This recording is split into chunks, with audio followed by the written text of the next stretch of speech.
नमस्कार दोस्तों, स्वागत है आपका हमारे चैनल सौम्या भक्ति टॉक्स में। दोस्तों, होली के रंगों और शोर के ठीक बाद अचानक सब कुछ इतना शांत क्यों हो जाता है?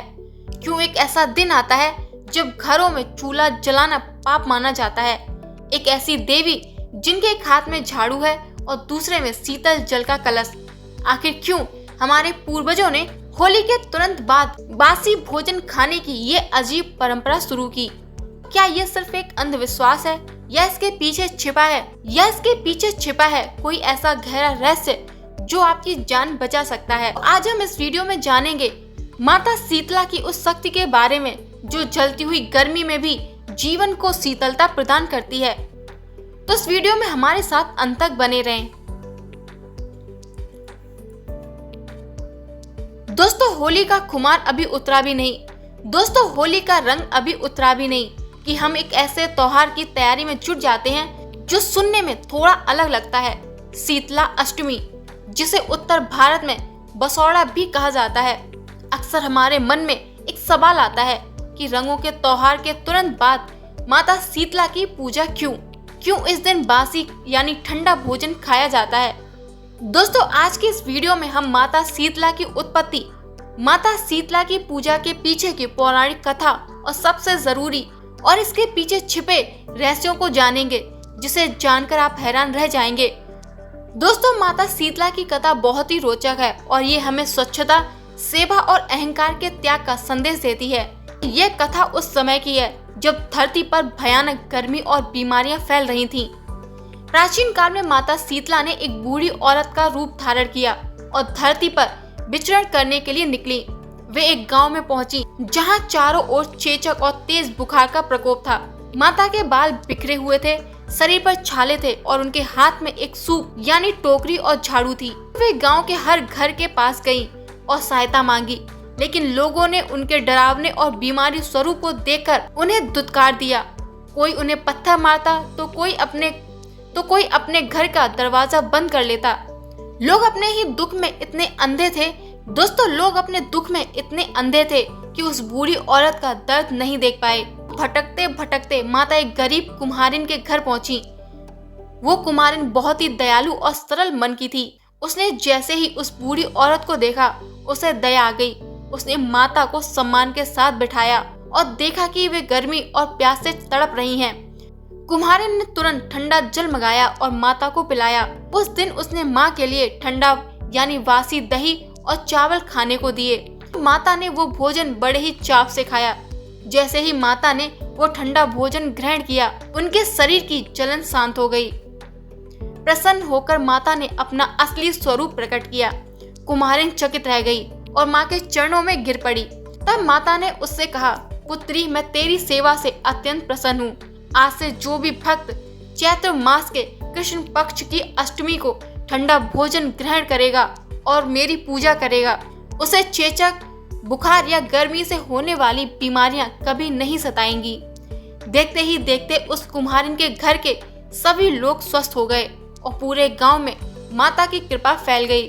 जिन लोगों ने माता का अपमान किया था, उन्हें अपनी गलती का एहसास हुआ और उन्होंने भी माता शीतला से क्षमा मांगी। ठंडे भोजन का महत्व।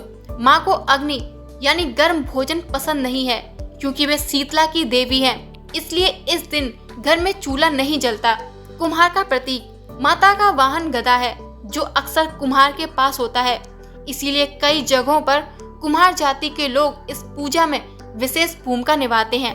माता के हाथ की झाड़ू गंदगी यानी बीमारी की जड़ को साफ करने का प्रतीक है। माता शीतला की ये कथा सिर्फ एक कहानी नहीं, बल्कि ये सीख है कि अहंकार और क्रोध की अग्नि को केवल सेवा और शीतलता से ही शांत किया जा सकता है। शास्त्रों में माता शीतला का वास नीम के पेड़ में माना गया है। नीम प्राकृतिक रूप से एंटीबैक्टीरियल और एंटी फंगल होता है। आयुर्वेद में चेचक होने पर नीम की टहनियों से शरीर को सहलाया जाता है। इसीलिए माता के हाथों में नीम का गुच्छा होता है। माता का वाहन गदा है, जो बहुत ही सहनशील और धैर्यवान जानवर माना जाता है।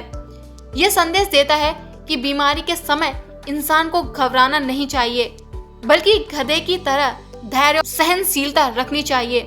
साथ ही ये समाज के सबसे साधारण और मेहनती जीव को सम्मान देने का प्रतीक है। कलश और झाड़ू ये संक्रामक रोगों को घर से बाहर निकालने और सफाई का प्रतीक है। कलश, इसमें शीतल जल और औषधियाँ होती हैं। ये संकेत हैं कि गर्मियों में शरीर में पानी की कमी यानी कलश, इसमें शीतल जल और औषधियाँ होती हैं। ये संकेत हैं कि गर्मियों में शरीर में पानी की कमी यानी डिहाइड्रेशन नहीं होना चाहिए। सूप यानी टोकरी, माता के दूसरे हाथ में सूप होता है जिसका उपयोग अनाज साफ करने के लिए किया जाता है। ये शुद्ध खान पान का संदेश देता है। होलिका की आग और शीतला की ठंडक का संबंध बहुत ही गहरी मान्यता है कि होलिका दहन के समय जो भीषण गर्मी पैदा होती है, इससे धरती का तापमान बढ़ जाता है और कई सूक्ष्म कीटाणु पैदा होते हैं। माता शीतला की पूजा उस गर्मी को, इसीलिए ये ठीक होली के बाद आती है। दोस्तों, उत्तर भारत में इसे बसौड़ा कहते हैं। दक्षिण भारत में इसे मरियम देवी के रूप में मनाया जाता है। बंगाल में इन्हें शीतला माता ही कहा जाता है और वहाँ इनकी बड़ी मान्यता है। क्या आप जानते हैं, माता शीतला दुनिया की इकलौती ऐसी देवी हैं जिन्हें ताजा भोजन नहीं बल्कि बासी भोजन का भोग लगाया जाता है। ये परंपरा हमें बदलती ऋतु के अनुसार खान पान बदलने की चेतावनी देता है। राजस्थान के जयपुर जिले में स्थित चाकसू का शीतला माता मंदिर पूरे भारत में प्रसिद्ध है।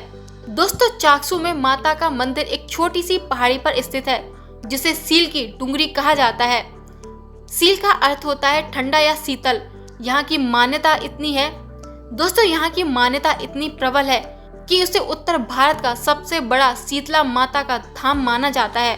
शीतला अष्टमी के दिन यहाँ लक्ष्मी मेला भरता है जिसमें राजस्थान, हरियाणा, मध्य प्रदेश और गुजरात से लाखों की संख्या में श्रद्धालु आते हैं। यहाँ हजारों की संख्या में रंग बिरंगी सजी हुई बैलगाड़ियाँ और ऊंट गाड़ियाँ आती हैं जो देखने में बहुत ही खूबसूरत और कल्चरल लगती हैं। इसे बैलगाड़ी मेला भी कहा जाता है।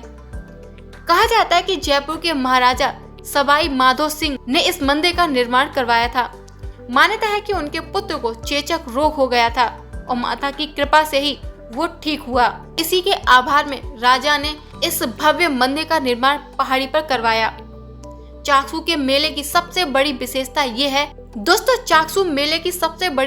ये है कि यहाँ लाखों लोग अपने घर से बासी भोजन यानी रबड़ी, ओलिया, पूरी और सब्जी बनाकर लाते हैं। मेले के पूरे दिन चाकसू में कहीं भी चूल्हा नहीं जलता।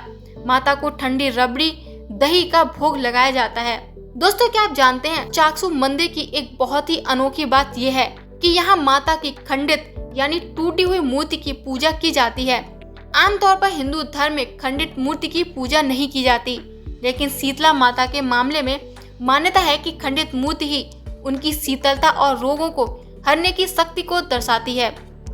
चाकसू में मंदिर के पुजारी कुम्हार समाज के लोग होते हैं क्योंकि माता का वाहन गधा है और गधा कुम्हार का सहायक होता है। इसलिए कुम्हार जाति के लोग ही माता की सेवा और पूजा का मुख्य अधिकार रखते हैं। ये सामाजिक एकता का एक बहुत ही बड़ा प्रतीक है। दोस्तों, अगर आपको लगता है कि आधुनिक विज्ञान ही बीमारियों का अंत है, तो आपको राजस्थान के चाकसू जाना चाहिए, जहां आज भी लाखों लोग इस अटूट विश्वास के साथ जमा होते हैं कि माता की एक बूंद शीतल जल और बासी भोग बड़े से बड़े रोगों को जड़ से मिटा सकता है।